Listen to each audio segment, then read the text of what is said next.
Guys, deluded, I'm back again. Now, Henrikh Mkhitaryan and Alexis Sanchez, we know last January both swapped clubs.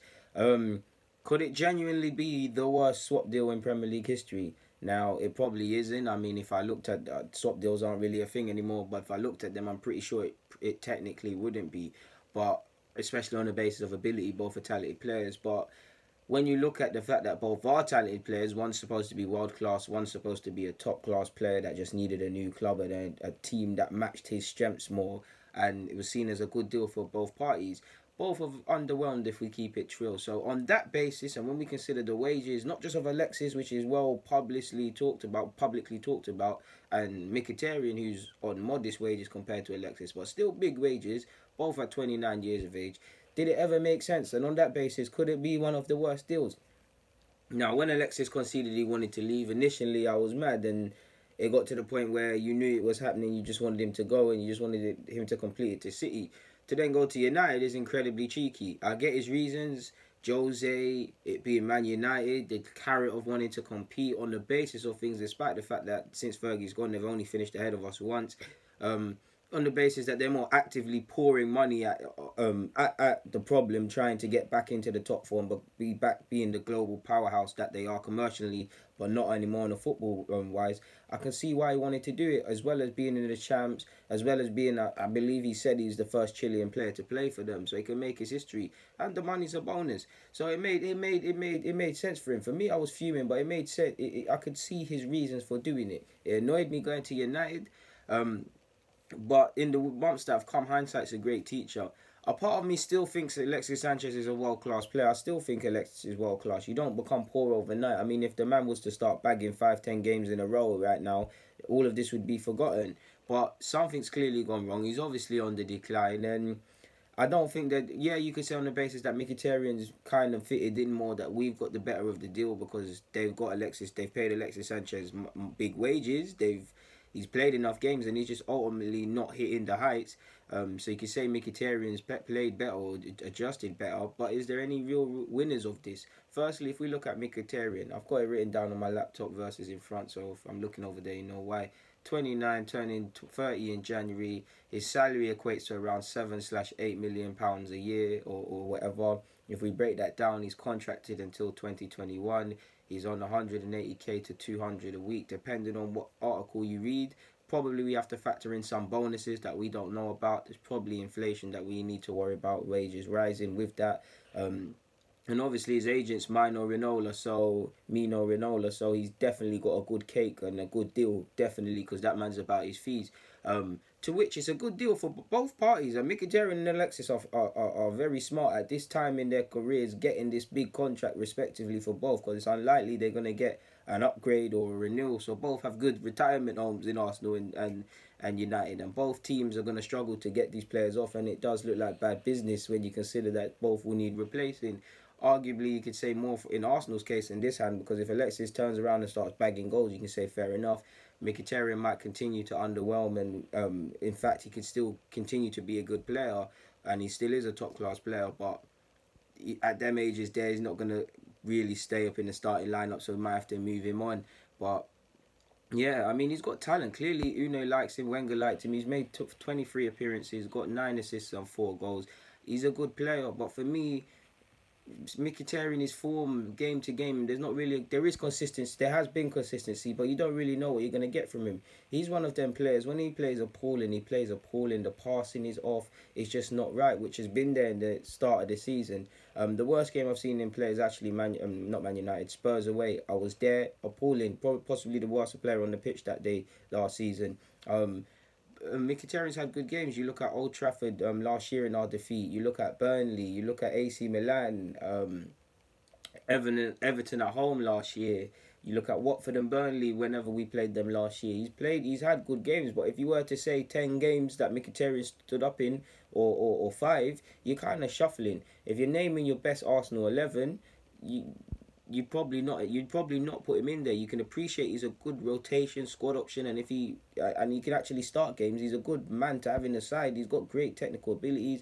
he knows how to get assists. He can improve on the goal front, but he's definitely, in terms of the Arsenal guys, he looks like one more likely to score. He's a very good player. He fits into with the way we play. I'm quite happy with him in that regards. But when I look at it as non-biased, has he really done anything? You could say on the basis that he seems to be gelling in more to Arsenal than Alexis at United. We've got the better end of the deal. But are there any winners? If you're failing to struggle for 10 games that he's turned up in, if he doesn't really make your strongest lineup, well, you can use him as a rotation option. And consider his age and the wages he's on. Does this make it a good deal? Even if we look at Alexis, I still think, like I said, Alexis Sanchez is a world-class player. I still think that Arsenal Alexis is there, even though he's clearly declined. But we'll give him a bit of leeway last year. It's difficult leaving the club in mid-season, but considering that he finally had a summer off, he didn't go to the World Cup with Chile because they weren't there. He had a pre-season under his belt with United. He obviously had 6 months, whether we think it was a troubled 6 month or not, six on top of the 6 months initially at the club to build up on. So you thought, all right, cool, Alexis, it was fun bantering you for them 6 months, but now you're going to be on crud, and he still could, but he hasn't hit the heights. I mean, Monreal, Smalling and Welbeck have more goals this season than him. I think in the whole of 2018, Monreal actually has more goals than him. And you've got to wonder what's wrong. I mean, when you consider all aspects, I mean, depending on how you look at the deal, 300k salary a week to 500k. I mean, I've seen a lot of reports depending on how you look at all financial aspects. He probably controls his own image rights or gets a chunk of that. In fact, United probably control that. That would make sense for United to do that. 30 years of age. He's got a good retirement home, but in 23 appearances, equally, they both made the exact same appearance. I don't believe that. That can't be. 23 appearances for Mkhitaryan and 23 for Alexis. Either way, it said, Transfermarkt said, forgive me if I'm wrong, I'll hold my hands up. 23 appearances, 3 goals, 6 assists, 2 of them goals coming in the Premier League. He had 13 since I believe since August 2017, Sky Sports did this. He had 13 shots, grabbed 4 assists for United, 37 chances created, 1,118 touches on the ball, 347 times he lost the ball. At Arsenal, in slightly more minutes, in 1,507, 7 goals, 25 shots on target, 3 assists, 51 chances, and he had more touches, and he also lost possession more. So yeah, you know, with Alexis, he's always going to lose the ball, but he's always trying to provoke. These stats kind of show that Alexis is having more touches on the ball at United and stuff, but it isn't happening for it. It's just simply not happening for him in that regards. Like, there's no way around it. It's just not happening for him. It's quite sad when you look at that. So when you consider all of this, it doesn't actually mean Alexis was a good deal. To be fair, he's gone what, 831 minutes without a Premier League goal, and when you look at his minutes to goal ratio, at Barcelona it was 148, at Arsenal it was 161, and now it jumps to 693 at Manchester United. So could this possibly be a worse deal for both parties? From Arsenal's case as well, considering that we were supposed to lose Alexis for free, we did alright managing to twang a player out of it in Mkhitaryan, a good squad player, but have both underwhelmed. Like, Alexis was seen as someone finally going to put respect on the number 7 shirt that they ain't really seen since Ronaldo. And it could still happen, but I doubt it's going to happen. And I've said it before, when I speak to a lot of United fans, or my ones in particular, they can only come up with 2 games. I can't remember the one, but one was in the FA Cup and one was against Manchester City. For Alexis Sanchez, that's poor.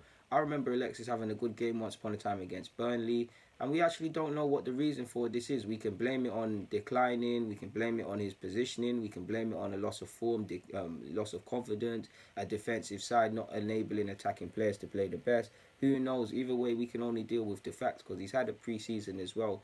There's a problem for all attacking players at United, to be fair with you. So that's probably not enabling an Alexis to a degree.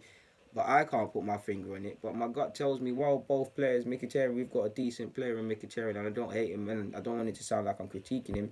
And if Alexis hits the heights and at least gets 10 goals minimum, I'm sure United fans will take that.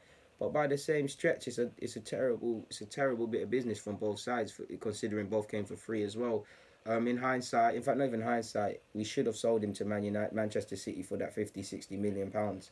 Like, I still think Alexis is a world-class player. Like, a part of me doesn't want to give up that it's Alexis baby to a degree. But I guess this season it's down to him, man, because between you and Hazard, it was a regular debate for us Arsenal fans. And I mean, Alexis has left, so I'm going to be shameless and say Hazard's better than you now, but it is what it is. So yeah, man, I'd love to know your opinions if you've got any. But for now, guys, DG, I'm out.